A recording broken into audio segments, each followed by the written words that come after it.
स्वार क्षेत्र में पराली के भरे ओवरलोड ट्रॉले के खिलाफ भारतीय किसान यूनियन तोमर के सदस्यों ने नायब तहसीलदार को सौंपा ज्ञापन। आपको बताते चलें, दिन बुधवार को समय सुबह 11 बजे भारतीय किसान यूनियन तोमर संगठन के सदस्यों ने स्वार नायब तहसीलदार को एक ज्ञापन सौंपा है।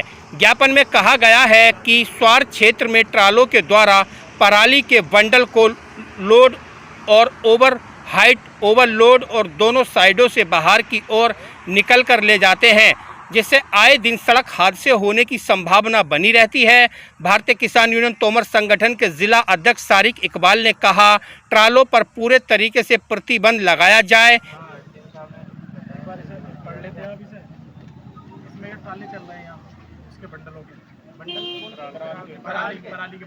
चौड़े चौड़े करके ले जाते हैं। भाई एथेनॉल प्लांट में जा रहे हैं और ये जलाने के लिए भी जा रहे हैं बॉयलर में। और उनका क्या है, एक तो ट्राली लंबे बहुत हैं वो, फिर दूसरा ये है कि वो जो बंडल है ना, उन्हें साइडों से निकाल के रखा हुआ है, वो भी लगा रखा है, चौड़ाई बढ़ा के रखी है। मान लीजिए ट्राली का साइज ये है और बंडल इतने एरिया में गिर रखे हैं। सिंगल रोड है, चलने की कोई व्यवस्था रहती नहीं है, हेडफोन लगा के चल रहे हैं। प्लस फिर वो दूसरा ये है कि ये कमर्शियल चीज़ें हैं, ये जो बंडल है ये कमर्शियल है, मतलब व्यापार हो रहा है इनका। और ट्रैक्टर ट्राली का इस्तेमाल जो है व्यापार के लिए नहीं किया जा सकता है, किसानों के लिए ट्रैक्टर ट्राली का इस्तेमाल किया जाएगा एग्रीकल्चर के लिए। एक तो जो ट्राली है उसका साइज है उसी के अनुसार में आप चौड़ाई ना बढ़ाएं, चौड़ाई और ओवर हाइट नहीं होनी चाहिए और लोड नहीं होना चाहिए। ठीक, हेडफोन लगा के चल रहे हैं, हेडफोन नहीं लगाए वो। दिन के समय चले नहीं क्योंकि रश बहुत है स्वार में, रात के समय चल रहा है इनको। और जो ये डंपर है, डंपरों के लिए भी है। हाँ ठीक है, डंपर दिन में चल रहा है, एक तो इनकी स्पीड नियंत्रित होनी चाहिए। स्पीड को होने को डिसीजन ले आपका प्रशासन, बाइक वालों को स्पीड इसकी नियंत्रित होनी चाहिए। दूसरा यह है कि दिन में नहीं चले जाएं। आपके टीएसआई वगैरह हैं, इनको बोलिए कि दिन में ना चलें, दिन में खड़ा कर चालान भी कराएं और खड़ा भी कराएं। यदि आ रहा है तो चालान भी कराएं, उसको खड़ा भी करा दें, वहाँ होने नहीं चाहिए। अब एसडीएम साहब से बात हुई, एक बार आप डिस्कशन कर लेना। हमें अगर 2-4 लोगों को बुलाना हो तो बुला लेना। यदि इसका निदान नहीं होता समस्या का, 10 दिन बाद जो अनिश्चितकाल धरना करेंगे, जिसकी जिम्मेदारी जो है तहसील प्रशासन की होगी पूरी। यदि समस्याओं का निदान नहीं होगा तो फिर हम रोड जाम करेंगे। देखिए, हम पूरी कोशिश करेंगे इसको रुकवाने की। जो भी अगर कई लोग एक्सपायर हो चल रहे हैं, हम कोशिश करेंगे कि वो जितना ट्राली का साइज है उतने में ही वो भरे। हाँ।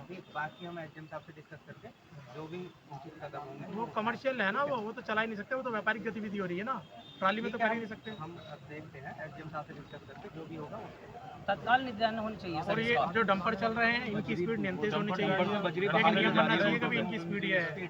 और रात में चले, हमें कोई समस्या नहीं है, व्यापार करे आदमी रात में चले। दिन में डंपर असल में देखिए डीएम साहब ने परमिशन दी हुई है कुछ डंपर जो गंगा एक्सप्रेस वे पे चल रहे हैं, उनकी कोई बात नहीं होने, हम नहीं कह रहे, तो हम उनकी भी स्पीड नियंत्रित होनी चाहिए, कम करा सकते हैं। स्पीड के लिए हम कर सकते हैं। आपके द्वारा एक तहसील परिसर में तहसीलदार साहब को एक ज्ञापन दिया गया है, क्या मांगे की गई हैं आपके द्वारा? देखिए, आज हमारे द्वारा एक ज्ञापन एसडीएम साहब के लिए जो है दिया गया था, लेकिन वो उपस्थित नहीं है।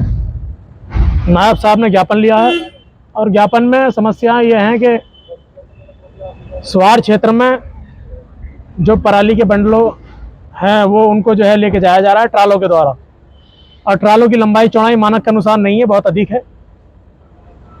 और दूसरी बात यह है कि व्यावसायिक तौर पे जो है पराली के बंडलों का इस्तेमाल किया जा रहा है, लेकिन जो ट्रैक्टर ट्राली हैं वो सिर्फ जो है काश्तकारी के लिए इस्तेमाल किए जाते हैं। ये कानून का उल्लंघन किया जा रहा है, नियमों का उल्लंघन किया जा रहा है। इसी संबंध में जो डंपर चल रहे हैं यहाँ स्वार रोड पे, इनकी स्पीड को नियंत्रित करने के लिए ज्ञापन दिया गया है, जिसमें बताया गया है कि एक नियम बनाया जाए आपके द्वारा, जो आपके टीएसआई वगैरह यहाँ चेकिंग के लिए रखे गए हैं उनसे चालान कराए जाएँ और गाड़ी को रुकवाया जाए, चालान करा के भेजा ना जाए। और जो ये पराली के बंडल जा रहे हैं ट्रॉले में, इनको रोका जाए, इनसे इसका जो है ट्रांसपोर्टेशन ना कराई जाए। जो वाहन हैं, जो कमर्शियल वाहन हैं, ट्रक हैं, कैंटर हैं, इनसे जो है इनको लेकर के जाया जाए, क्योंकि इनकी बॉडी जो होती है सुरक्षित होती है और उसे किसी भी जान माल का नुकसान नहीं होता। इन ट्रॉलों से नुकसान हो रहा है। अभी पिछले दिनों में आपको भी जानकारी है, दर्जनों लोग जो है घायल हुए हैं और कई लोगों की जानें चली गई इन ट्रॉलों से, इन डंपरों से। तो इसी को लेकर के ज्ञापन दिया है एसडीएम साहब को, और ज्ञापन में जो है स्पष्ट कह दिया गया है, यदि 10 दिन के अंदर कोई स्पष्ट समाधान किया जाता है तो ठीक है, नहीं तो उसके बाद में जो है तहसील मुख्यालय स्वार पे धरना प्रदर्शन किया जाएगा, जिसकी जिम्मेवारी तहसील प्रशासन की होगी और संबंधित अधिकारियों की होगी। तत्काल मांगों को स्वीकार नहीं किया गया तो अगला कदम क्या होगा? अगला कदम 10 दिन का इन्हें समय दिया गया है। 10 दिन के अंदर अगर किसी निष्कर्ष पे निकलते हैं तो ठीक है, नहीं तो फिर धरना प्रदर्शन किया जाएगा, क्योंकि इंसान ही सबसे मेन चीज़ है। और जब इंसान की सुरक्षा नहीं रहेगी तो फिर बेकार की चीज़ है सारी। ये नियमों का उल्लंघन कर रहे हैं, हेडफोन लगा के जो है चल रहे हैं ट्राले पे, उससे हॉर्न भी अगर कोई दे रहा, सिंगल रोड है, सिंगल रोड पे निकलने के लिए इन ट्रालों को ओवरटेक करने के लिए जगह ही नहीं है, ना ये साइड देते हैं और मेरी बात सुनो ना ओवरटेक करने देते हैं, जिससे दुर्घटनाएं हो रही हैं। आज हम सभी लोग एकत्र हुए हैं और इस पे जो है मंथन किया, आज ज्ञापन दिया है और आगे मंथन करने के बाद जो भी आगे कार्रवाई होगी बताया जाएगा।